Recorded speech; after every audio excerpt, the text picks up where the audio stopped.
Ugly baby. Ugly baby.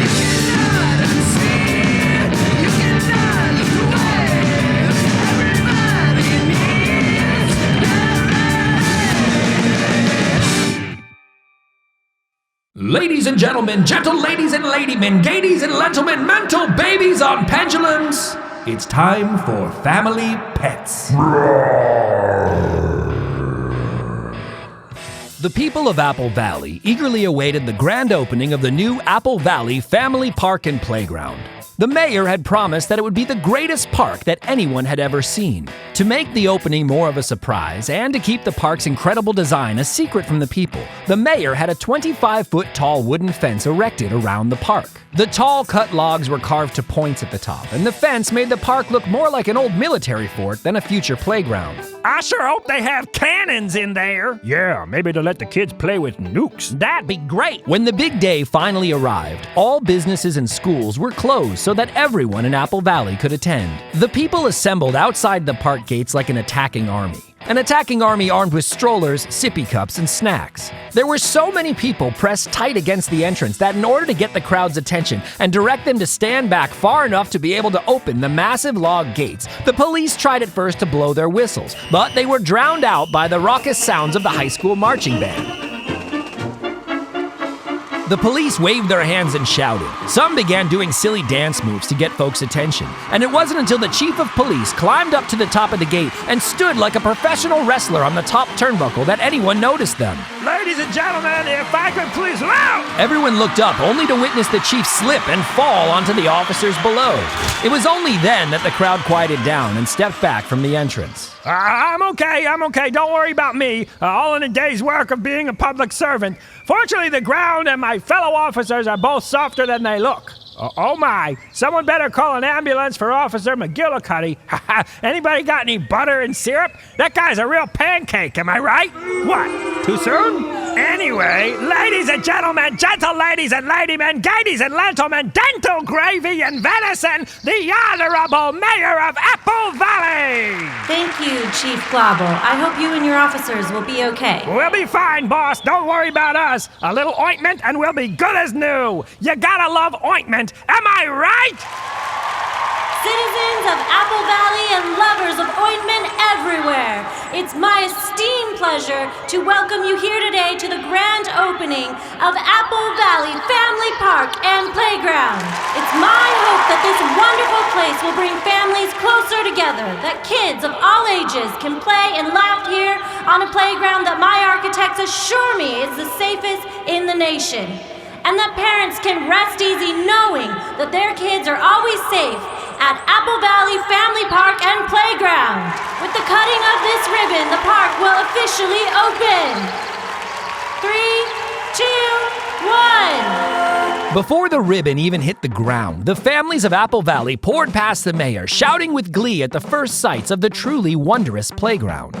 The slides were the centerpiece of all the structures. There were many of them. They were huge, painted brilliant red, and radiated out from a centralized platform in a crazy wobbly circle. The platform was covered with a green leaf awning that tied the slides together into a giant apple. There was a water play area with water cannons and an intermittent waterfall that would randomly dump on unsuspecting kids. All of the water from that area drained into a pit, and when it reached capacity, it would erupt like a giant geyser.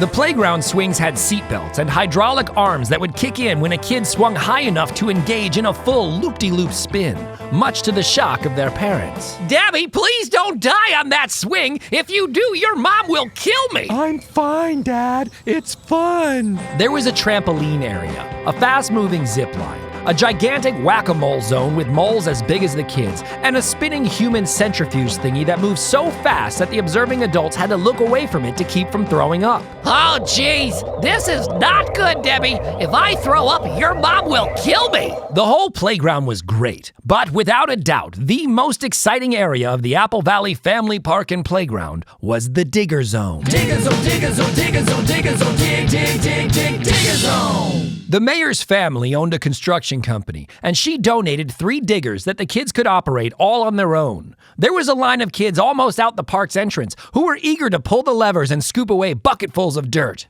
As expected, it wasn't long into the day when a huge pit formed beneath the diggers. As part of the Digger Zone experience, long climbing ropes were tied to the wooden poles of the park's high fence so that the kids could rappel down and explore the newly formed pit.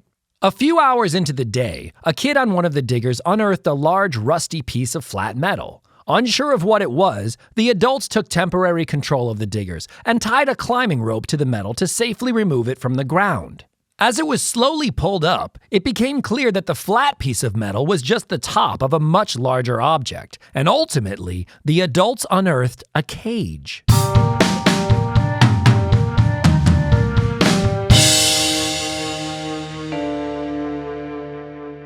The ancient iron cage was pulled up and set down on the edge of the pit. There was something in the cage that at first looked like an enormous pile of filthy, rotten leather, but then it sluggishly moved, like it was awakening. The leathery mass rose in the cage, revealing its true form of a robot zombie Tyrannosaurus Rex.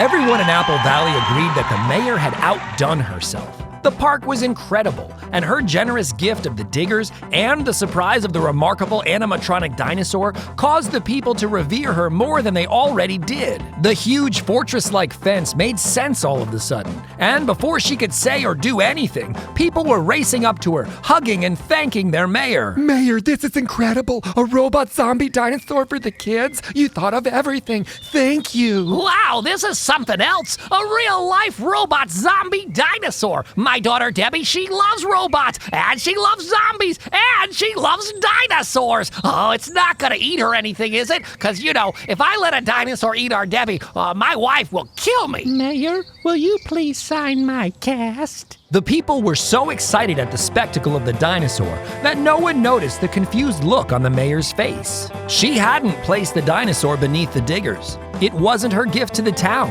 And the dinosaur wasn't a robot.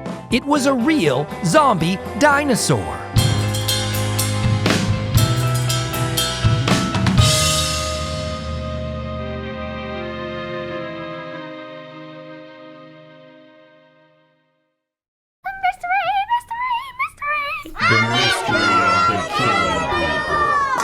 Once someone was bowling in an alley without a roof, and he kicked the ball so hard that it went into outer space. It dropped down and hit someone on the head. Then it bounced and hit another person on the foot. The ball bounced into a tree, and the breeze blew it into a mud puddle. And then some people saw the murder, and a firework factory exploded, killing all of them. Most of the animals in the story got more eyes and stuff. That mutated the earth. The murderer person was named Chopsticks. She was stinky. She threw chopsticks at everybody and hit them in the eyes. They had to go to the hospital. Madame Mayonnaise Garlic Holmes was trying urgently to solve the mystery of the sudden murder of Madame Peabody. But one day, Chopstick's soul went into the body of Madame Mayonnaise Garlic Holmes and killed scientist Scary Gary.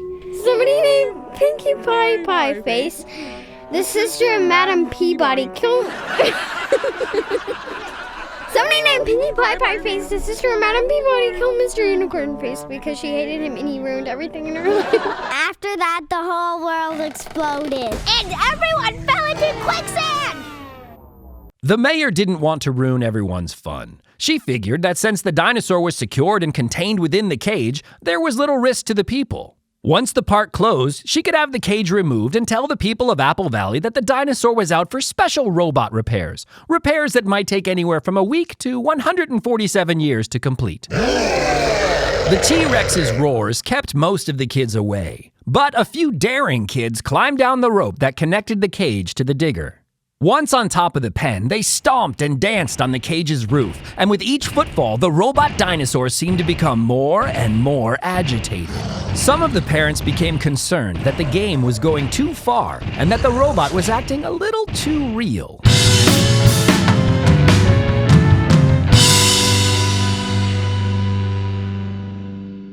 The giraffe! There was once a brother and sister named McKenna and Milo. They were playing June, an adventure game. All of a sudden, their antenna was broken to their internet. They called their dad from upstairs and yelled, The TV's broken! Milo splashed water on their dad and said, Dad, my life is over. The TV is broken. Their dad started screaming that they didn't need the TV to live.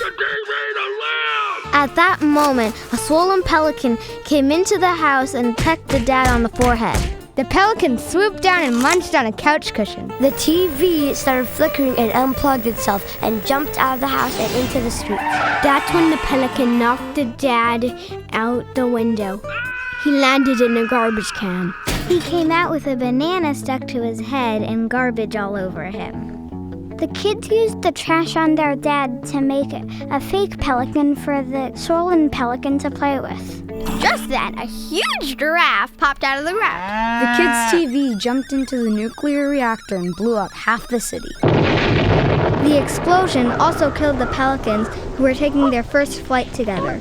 The dad jumped out of the garbage can, turned into a fish with legs, and the giraffe ran him over. The kids realized they didn't need TV anymore because they had a giraffe.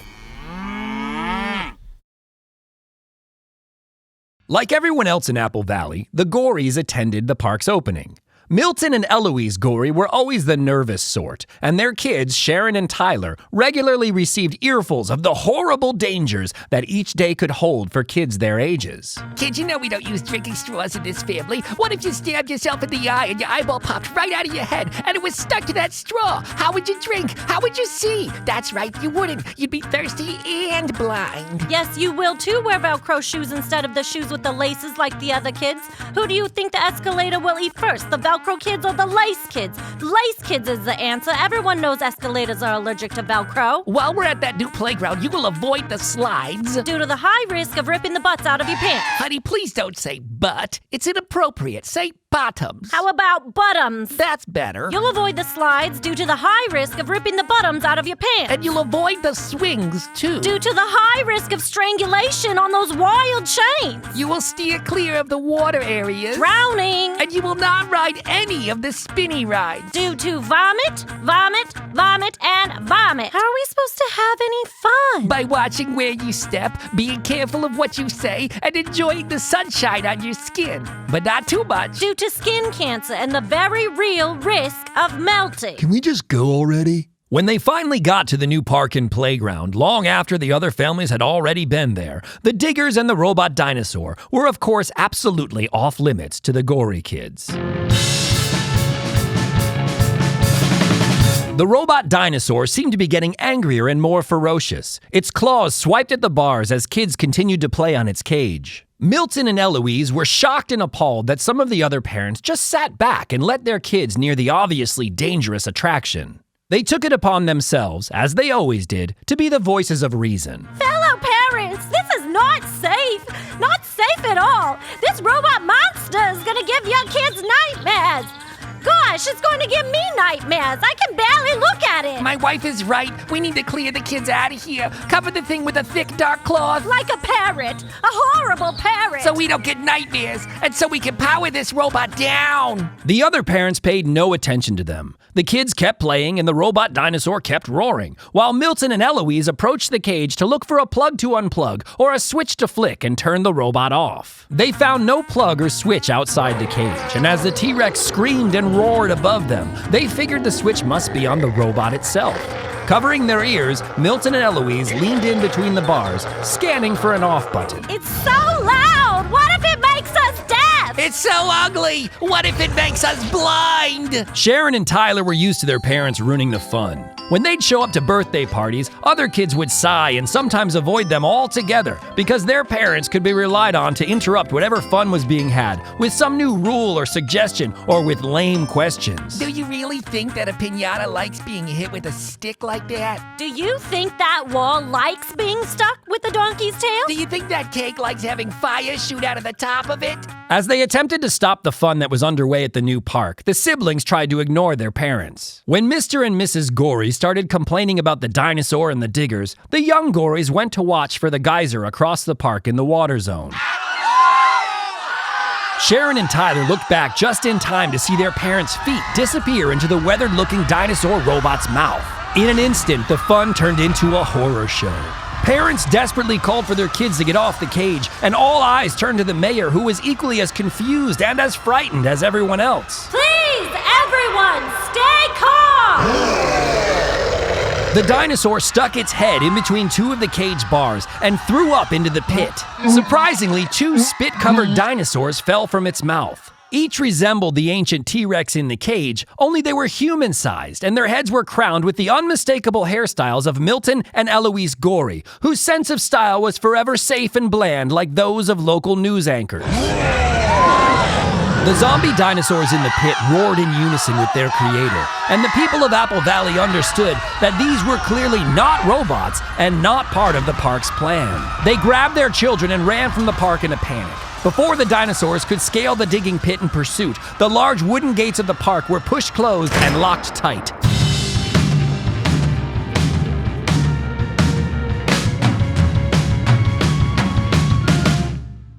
The mayor declared the park closed to the public until the dinosaur issue could be resolved. She called an emergency meeting of the town council to determine a plan of action. Apple Valley had its share of hunters in the community, and thus there were numerous suggestions to shoot the zombie dinosaurs. No, we're not going to shoot the dinosaurs. Need I remind you that 2 of those dinosaurs are Apple Valley citizens? I'm no lawyer type person, but I'm pretty sure you can't be a citizen and a zombie dinosaur. I say we shoot them. No, that is not an option. How about this then? How about we shoot them? No. Okay, what if we just throw bullets at them really hard, almost like they're being shot from a gun? Hey, I know. What if we use the guns and then we shoot them? Are there any other ideas? I think we should fill the whole park with cement right up to the top of the big wooden fence, and then have the kids come and push their hands into the wet cement and write their names and draw pictures. And kids love that stuff. I think we should do it. Anyone else? Mayor, I agree with you 100%. We should not even be considering shooting these zombie-sauruses.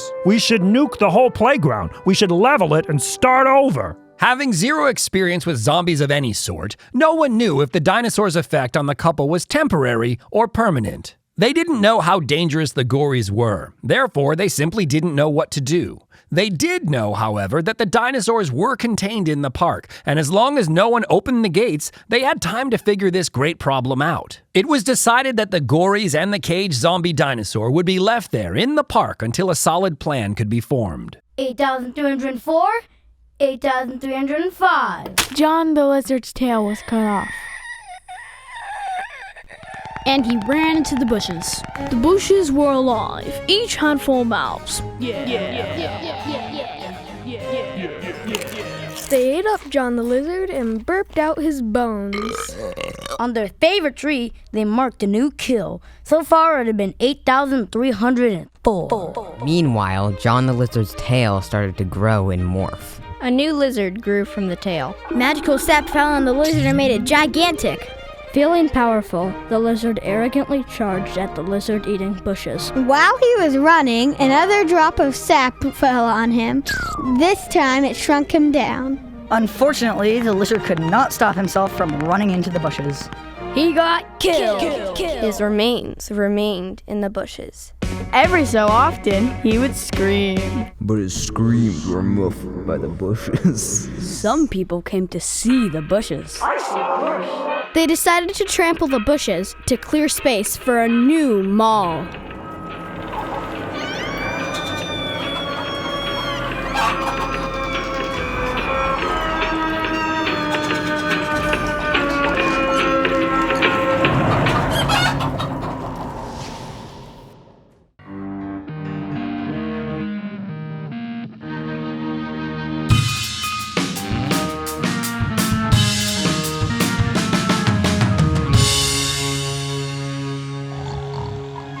Tyler and Sharon moved in with their grandparents, and each night after the synchronized snoring began from Grandma and Grandpa Gory's bedroom, the kids crept out of the house, made their way to Apple Valley Family Park and Playground, and climbed one of the trees that surrounded the park fence. They watched as their zombie dinosaur parents wandered the park together, occasionally roaring, lapping up water from around the geyser spray, and biting at moths and leaves that blew in the wind or anything else that moved.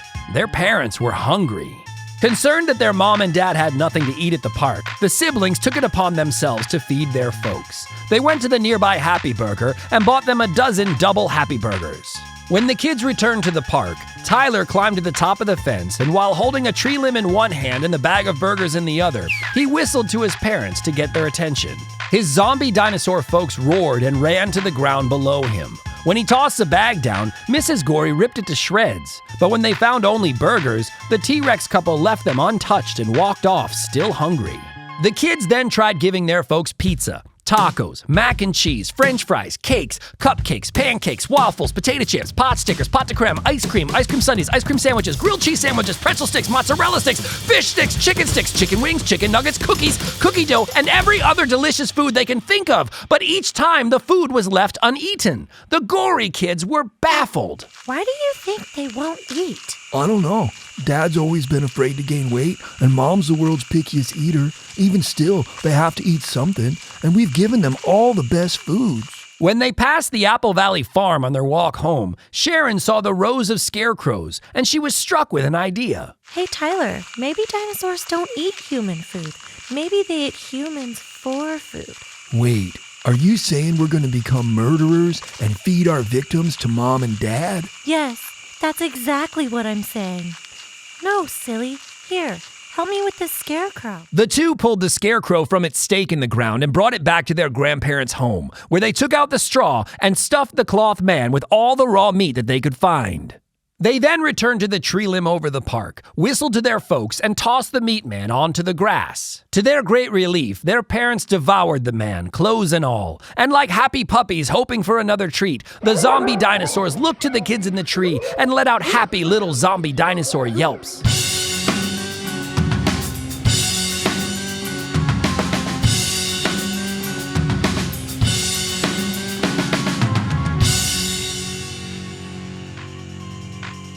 Each night thereafter, the kids would feed their folks another meat man, sometimes two. With every visit, the dinosaurs seemed to become calmer and more docile. After a week, Sharon and Tyler decided to personally hand-deliver a meat man. Tyler tied 2 meat men to his back and then tied 1 more to Sharon's back. When they arrived at the park, they carefully climbed over and then rappelled down the 2-story wooden fence. Tyler whistled and the T-Rexes raced to them from the trampoline area. The claws of their short arms swiped in the air to keep their balance as they ran. They could smell the meat men and raced to the kids with their teeth bared. Sharon was frightened, but when their parents got within a few feet, she shouted at them. Sit! To her great relief, her parents listened. She tossed her mom the meat man that she carried, and her dad tried to rip into it. Sharon clapped loudly, pointed at her father, and admonished him. Bad boy, Daddy! Sit, Daddy! Sit! When their dad sat, Tyler set one of the meat men that he carried down in front of his dino dad. As his father ripped the meat man to shreds, Tyler carefully reached his hand to his head and pet his father. Good boy.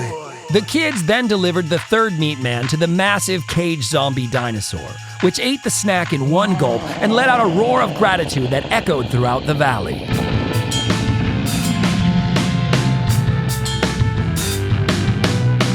The kids started visiting their parents every day, and since everyone else in town was afraid of the dinosaurs and stayed clear of the park, it was relatively easy for Sharon and Tyler to go unseen. In less than a month's time, they had completely tamed their zombie dinosaur parents. Their mom and dad would obey their commands, even without the reward of meat men. Sharon had braided several leather belts together to make collars for their parents, and Tyler had fashioned leashes from cut bits of the park's climbing ropes. When the mayor's next council meeting convened, the entire town was in attendance, and the kids shocked the town by walking their dinosaur parents into the meeting. Oh no! It's the zombie dinosaurs! Somebody hand me a shooting gun! Nobody hand him a shooting gun! Don't you dare let those monsters near my Debbie! My wife will kill me! Debbie! They aren't monsters! They're our parents, and sort of our pets now, too. You mean you can control these zombie dinosaurs? I mean, your parents? Yeah, watch. Sit, Mama. Sit. Good girl. Now roll over. Good girl. Daddy, sit. Beg. Play dead. Good boy. Now bark. That's fine. You taught them a few tricks. But what do we do with them and the other bigger dinosaur that's still at the park? I say we shoot him! No. I really think we should nuke them. No. You don't have to do anything with them. As long as the dinosaurs are well fed with meat men, they're as little risk to the people of Apple Valley as a pet poodle or Pekingese puppy. They're pretty sweet, actually. And Tyler and I will volunteer to look after them every single day. Won't we, Tyler? We sure will. Do you mind if I give it a try? Go right ahead. Mr. Gory, sit. Mrs. Gory, you too sit. Now roll over. Oh my, this is fun. Bark. Are you sure they're safe? Totally. With this display of cooperation from the dinosaurs, the mayor and the townspeople were satisfied that the creatures were no longer a danger. After the meeting, Tyler and Sharon were able to move back into their home, where they were joined by their reptilian parents. The kids were overjoyed to be back home with their mom and dad, and within a few days, the Apple Valley Family Park and Playground was reopened. Ladies and gentlemen, gentle ladies and ladymen, gaities and gentlemen, dented dreidels and cinnamon, welcome to the grand reopening of Apple Valley Family Park and Playground.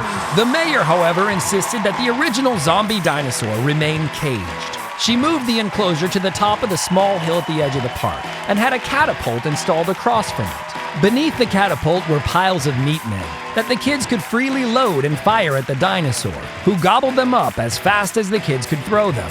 The kids were happy. The parents were happy. Even the zombie dinosaur seemed happy. And everyone in Apple Valley agreed once again that the mayor's park was truly great. Speaking of great things, has anyone seen my daughter Debbie? She's pretty great. Oh boy, if I lose her, my wife is gonna kill me. I mean really dead. Like Dead McMahon, Dead Sullivan, Dead Sheeran, Dead Begley Jr., Denny Van Halen, Dead Asner, Deadward G. Robertson, Denny Vetter, Denny Money, Mr. Dead, King Deadward VIII, Dead Harris, and Senator Deadwood Kennedy dead. Debbie! Where are you, Debbie?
Dinosaurs trapped inside it. The mayor called an emergency meeting to decide what should happen to our parents.